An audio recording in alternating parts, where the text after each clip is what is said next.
அப்பவும் இப்பவும் எப்பவும் சென்னை சில்க்ஸ். அதிரடி கலெக்ஷன், சரவெடி செலிப்ரேஷன். மல்லி மல்லி மல்லி மல்லி மல்லி.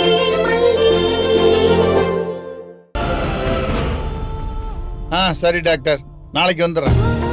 சார், மல்லி உள்ள வாம்மா. என்னம்மா வாசல்ல நின்று சார்னு கூப்பிட்டுட்டு இருக்க? நீ பாட்டுக்கு வர வேண்டியது தானே? என்னம்மா அது டிஃபனை கையோட எடுத்துட்டு வந்துட்ட? கூப்பிட்டு இருந்தா நானே வந்திருக்க மாட்டேனா? இல்ல பரவாயில்ல சார், நீங்க இங்க இருந்தே சாப்பிட்டுக்கங்க. அம்மாடி மல்லி, உனக்கு எந்த விதத்துலையும் தொந்தரவு கொடுக்க கூடாதுன்னு நினைச்சிருக்கேன். நீ எனக்காக எதுவும் மெனக்கட வேண்டாம். உங்களுக்கு வீட்டில் என்ன செய்வீங்களோ அதையே செய்யுங்க. ஆனா என்ன, எனக்கு என் பொண்ணுக்கும் கூட கொஞ்சம் கூட ஒரு கைப்பிடி சேர்த்து பண்ணுங்க, அது போதுமா? என்ன சார் நீங்க பெருசா மெனக்கட என்ன இருக்கு? நீங்களும் உங்களுக்கு என்ன வேணும்னாலும் உரிமையா கேளுங்க. நீங்க சாப்பிடுங்க, நான் வரேன். பைமா அம்மாடி. ம், சொல்லுங்க சார். அம்மாடி, நான் உனக்கு எவ்வளவோ மன உளைச்சல் கொடுத்துருக்கேன், ரொம்ப பேசியிருக்கேன். நீ எதையும் மனசுல வச்சுக்காம எனக்கு என் பொண்ணுக்கு உன் வீட்டில் அடைக்கலம் கொடுத்துருக்க. நான் செஞ்சதெல்லாம் ஞாபகம் வச்சுக்காம, முக சுளிக்காம, எனக்கு என்ன வேணும் ஏது வேணும்னு கேட்டு கேட்டு பார்த்து பார்த்து செய்யறம்மா. எனக்கு தர்ம சங்கடமா தான் இருக்கு. ஐயோ சார், அப்படியெல்லாம் நீங்க நினைக்காதீங்க. நினைக்காம இருக்க முடியலம்மா. நான் உன்னை அம்மாடி அம்மாடின்னு என் பொண்ணை கூப்பிடுற மாதிரி தான் கூப்பிடுறேன். ஆனா நீ என்ன சார் சார்னே கூப்பிடுறியம்மா.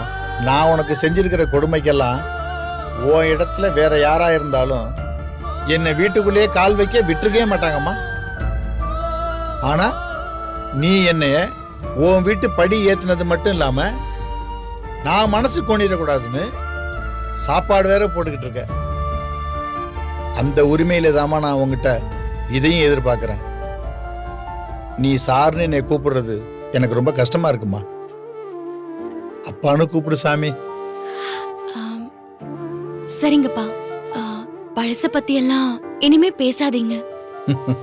எப்ப நடந்ததெல்லாம் திரும்ப வராதோ அப்பவே அதை நாம விட்டுறணும். மல்லி, சாக போறவனுக்கு தான் கடைசியில அவன் வாயில விடுற அந்த ஒரு சொட்டு தண்ணியோட அருமை தெரியும். என் பொண்ணு ரேணுகா என்னை அப்பான்னு கூப்பிட மாட்டாளான்னு நான் காத்து கிடக்கிறப்ப நீ என்ன அப்பான்னு கூப்பிடுறப்ப எனக்கு எப்படி இருக்கு தெரியுமா? என் மனசுல இருக்கிற ஆயிரம் ஆயிரம் உணர்ச்சிகளை ஒத்த வார்த்தையில என்னால சொல்ல முடியலம்மா. எனக்கு அதெல்லாம் சொல்லவும் தெரியல மல்லி. சொன்னாலும் யாருக்கும் புரியாது. அப்பா இல்லாத பிள்ளைங்களுக்கு தான் மனசுல அப்பா எப்பவுமே ஒவ்வொரு நிமிஷமும் இருந்துகிட்டே இருப்பாரு. நீங்கன்னு இல்ல, உங்க வயசுல ஒருத்தரை பார்த்தா கூட எனக்கு அப்பாவா தான் தோணும்.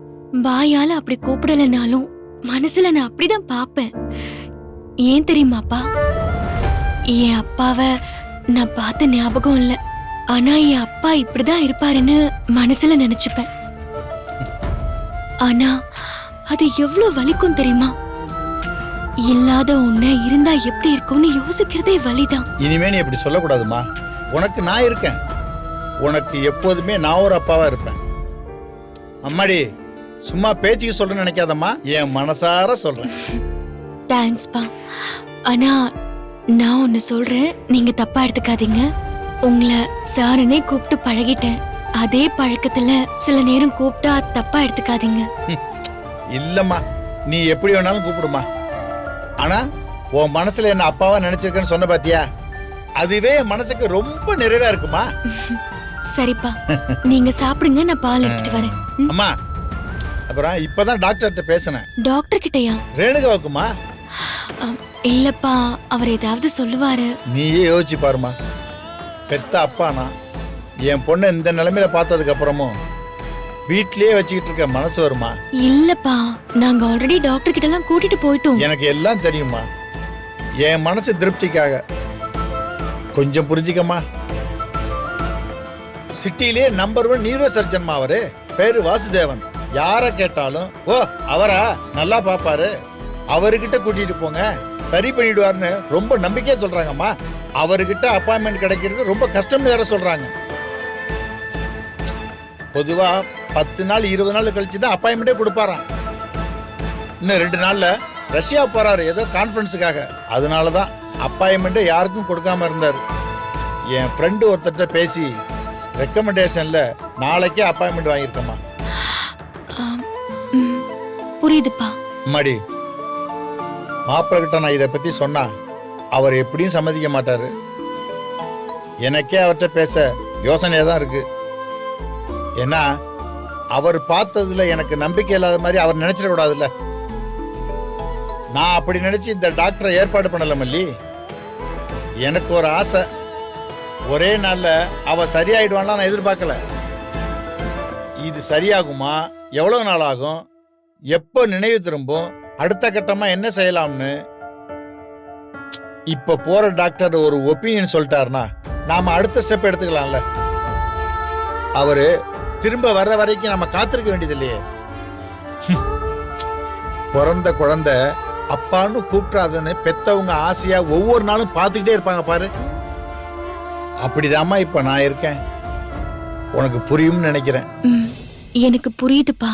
தினம் நாங்களும் ரேணுகா அக்காக்காக தான் வேண்டிக்கிட்டு இருக்கோம். இதுக்கு நான் எப்படி நன்றி கிடைச்சிக்கிறது எனக்கு தெரியவே இல்லைம்மா. மாப்பிள்ளைக்கு இந்த விஷயம் தெரிய வேண்டாமா? மாப்பிள்ளை வேலைக்கு போன உடனே நம்ம போயிட்டு வந்துருவோம். ஏமா நீ பயப்படாத, எதுவுமே உனக்கு தெரியாதுன்னு சொல்லிடு, படிய ஏன் மேல போட்டுரு. நாம அங்க போயிட்டு வந்ததுக்கு அப்புறம் மெதுவா மாப்பிள்ளை கிட்ட நானே சொல்லிடுறேம்மா. ஆனா இப்பவே சொல்லிடலாம்னு உனக்கு தோணும்.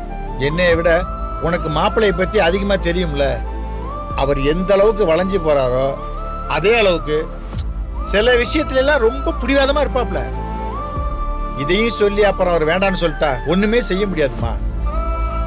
அதனாலதாம்மா இப்ப சொல்ல வேண்டாம்னு தோணுது. சரி, புரியுதுப்பா. நான் சொல்ல மாட்டேன்.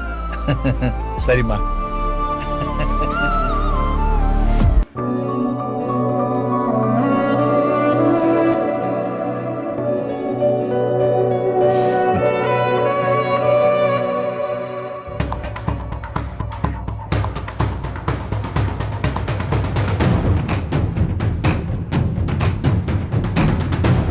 அட பாவிங்களா, திரும்பவும் டாக்டர் ஹாஸ்பிட்டல்னு சாவடிக்கிறீங்களே. இப்ப எப்படி தப்பிக்கிறதுன்னு தெரியலையே. மல்லி, மாப்பிள்ளைட்ட சொல்லாம வந்துட்டோமேன்னு யோசிக்கிறியா? ஆமா, ஆல்ரெடி நாங்க டாக்டர் கிட்ட கூட்டிட்டு வந்தப்ப அக்கா ரொம்ப வயலண்ட் ஆயிட்டாங்க. டாக்டருமே அப்புறம் பாத்துக்கலாம், அவசரப்படாதீங்கன்னு சொல்லிட்டாரு. அதான் அவர் கொஞ்ச நாள் டாக்டர் கிட்ட கூட்டிட்டு போக வேண்டாம்னு சொல்லிட்டாரு. உங்ககிட்ட சொல்லிருப்பாரே. ஆமாம்மா சொன்னாரு. இருந்தாலும் எனக்கு ஒரு ஆசை, ரேணுகா சீக்கிரமாவே குணமாகி என்ன அப்பான்னு கூப்பிட மாட்டாலும் ஒரு ஏக்கம் தான். தப்பாம்மா? தப்புன்னு சொல்லல, உங்க ஆசை நியாயம்தான். மல்லி, இந்த ஆள் கிடைக்கிறான், வா நம்ம வீட்டுக்கு போவோம். வா. இல்ல ரேணுகா, உன்னை ரொம்பலாம் டாக்டர் கஷ்டப்படுத்த மாட்டாரு.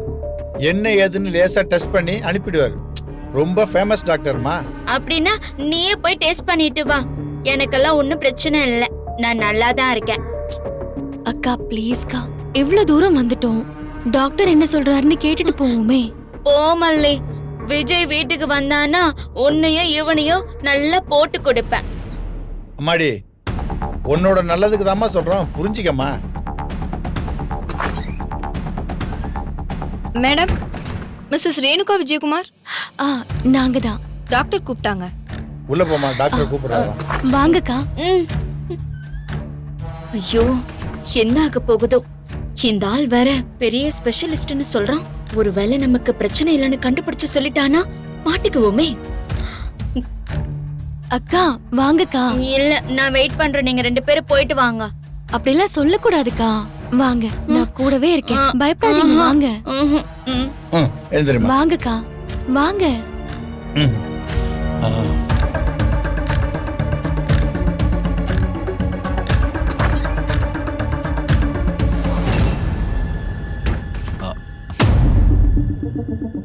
வணக்கம் டாக்டர். Good morning. வாங்க உட்காருங்க. உட்காருங்க.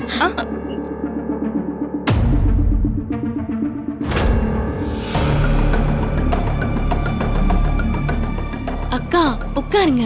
இல்ல மல்லி, நான் உட்கார மாட்டேன்.